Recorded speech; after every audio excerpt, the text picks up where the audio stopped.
நம்ம எல்லாரும் சிட்டிசன் படம் பார்த்துருப்போம். அதில் அஜித் சார் பல வேஷங்களில் நடிச்சிருப்பார். படத்தோட ஃபர்ஸ்ட் ஹாஃப் வரைக்கும் இதெல்லாம் ஏன், எதுக்கு, யாருக்காக பண்ணுறாருன்னு எதுவுமே தெரியாது. ஆனால் படத்தோட செகண்ட் ஹாஃபில் தான் தெரிய வரும், அத்திப்பட்டிங்கிற ஒரு ஊரையே அழித்த அந்த எம்எல்ஏவும் அவனுக்கு உடந்தையாக இருந்த டிஜிபியும் அவனுங்களை காப்பாற்றின அந்த கலெக்டரையும் பழி வாங்கி அந்த ஊரில் வந்த ஜனங்களுக்கும் அந்த ஊருக்கும் நியாயம் கிடைக்கத்தான் இதெல்லாம் பண்ணியிருப்பாருன்னு. அந்த படத்தில் எப்படி அத்திப்பட்டிங்கிற கிராமத்தை 3 பேர் சேர்ந்து அழிச்சாங்களோ அதே போல தான் தமிழ்நாடுங்கிற ஒரு மாநிலமே இருக்கக்கூடாதுன்னு இங்கே 3 பேர் கங்கணம் கட்டிட்டு அலையிறாங்க. நான் சொன்னதும் உங்களுக்கு மோடி, அமித்ஷா, தேர்தல் ஆணையம் ஞாபகம் வந்திருந்தா நீங்கள் நினச்சது கரெக்ட் தான்.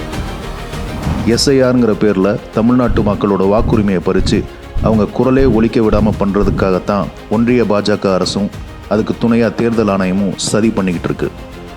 பீகாரில் எப்படி எஸ்ஐஆரை நடைமுறைக்கு கொண்டு வந்து 65 லட்சம் வாக்காளர்களை வாக்காளர் பட்டியலிருந்து தூக்குனாங்களோ அதே மாதிரி 6.5 கோடி வாக்காளர்கள் இருக்கிற தமிழ்நாட்டில் எஸ்ஐஆர் ஃபார்ம், அதாவது வாக்காளர் கணக்கீட்டு படிவத்தை நிரப்புறதுக்கு கொடுக்கப்பட்ட கால அவகாசம் வெறும் 1 மாதம் தான். சுருக்கமாக சொல்லணும்னா இந்த ஃபார்மை ஃபில் பண்ணாதவங்க ஓட்டு போட தகுதி இல்லாதவங்க. இன்னும் புரிகிற மாதிரி சொல்லணும்னா நம்ம ஓட்டுரிமையை பறித்து நம்ம இந்த நாட்டோட குடிமகனே இல்லைன்னு நிரூபித்து இந்த நாட்டை விட்டு வெளியேற்றுறது தான் அவங்களோட திட்டம்.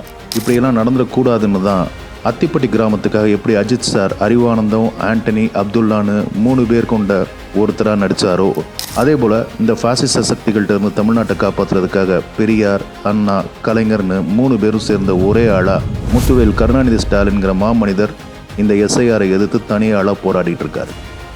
எனவே தலைவர் போராடுவார், தலைவருடன் போராடுவோம்.